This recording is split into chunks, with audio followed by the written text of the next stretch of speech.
Will be taken care అని చెప్పారు. ఇంకేం కావాలి చెప్పండి. కేస్ స్టడీ మొత్తం చెప్పేశారు, జగన్ గారు అంతా చెప్పారు. మీరు హైలైట్ చేసుకోవాల్సింది ఏంటంటే ఈరోజు మనం ఈ సత్యవర్ధన్ కేసులో జస్ట్ 20,000 కోసము వంశీ గారు తన్ని కిడ్నాప్ చేసి తీసుకెళ్లారు అని చెప్పారు కదా. ఇప్పుడు ఆ 20,000 రికవర్ చేసుకోవడానికి ఎక్కడి నుంచి, వంశీ గారి దగ్గర నుంచి 20,000 రికవర్ చేసుకోవడానికి పోలీస్ కస్టడీ 10 రోజులు అడుగుతున్నారు. దీనికంటే ఇంకా ఫన్నీ ఏముంటుంది చెప్పండి. అది జరుగుతూ ఉంది. ఇంకా మా కేస్ స్టడీ అంతా జగన్ గారు అంతా ఎక్స్ప్లెయిన్ చేశారు కదా నీట్గా. ఇంకేమైనా కావాలంటే ఇప్పుడు వంశీ గారు చాలా ధైర్యంగా ఉన్నారు. అంటే ఉన్నాయి, ఇప్పుడు వీళ్ళు ప్రొవైడ్ చేయాలి, వీళ్ళు ప్రొవైడ్ చేస్తారు. మనము జ్యుడిషియల్గా రిక్వెస్ట్ పెట్టాము, దే హ్యావ్ టు గివ్.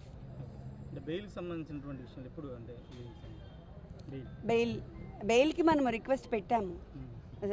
అదేంటి లాయర్ గారు చెప్తారు, మీరు చెప్పండి.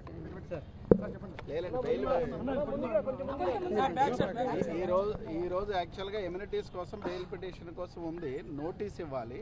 నోటీస్ ఇచ్చిన తర్వాత ఇప్పుడు ఈ కస్టడీ పిటిషన్ కూడా ఉంది. ఇవన్నీ కలిపి ఉంటారు. It will take little time, ఒక 3-4 days పడుతుంది.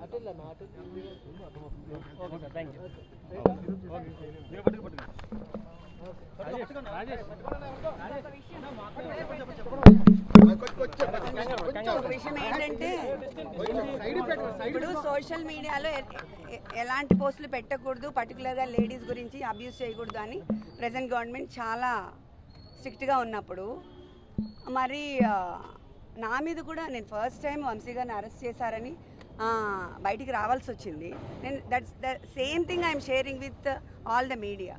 అలాంటప్పుడు మా మీద ఎలా సోషల్ మీడియాలో అబ్యూజివ్గా ఎలా ట్రోల్ చేస్తారు, అబ్యూజివ్ వీడియోస్ ఎలా అప్లోడ్ చేస్తారు, ఇట్స్ వెరీ రాంగ్. అంటే లీగల్గా వెళ్ళాలి కదా, వెళ్ళకుండా ఎలా ఉంటాం? అయినా సోషల్ మీడియా అలా చేయడం చాలా తప్పు కదా. అంటే ఒక పార్టీకి సంబంధించిన వాళ్ళు మాత్రమే ప్రొటెక్ట్ అవ్వాలి, ఇంకా అదర్ సైడ్ పార్టీ వాళ్ళు విమెన్ కాదా? What is this? అలా కూడా చేయొచ్చా? దయచేసి సోషల్ మీడియాలో ట్రోల్స్ ఆపండి, లేకపోతే మేము ప్రైవేట్గా ఆల్ విల్ బి స్యూడ్. అలా చేయడం చాలా తప్పు. మీకు ఏమైనా ఉంటే లీగల్గా వెళ్ళండి, లీగల్గా మాట్లాడండి, అన్నీ చేయొచ్చు. కానీ విమెన్ మీద అబ్యూజివ్ సోషల్ మీడియా పోస్ట్ దయచేసి పెట్టద్దు ప్లీజ్. Thank you.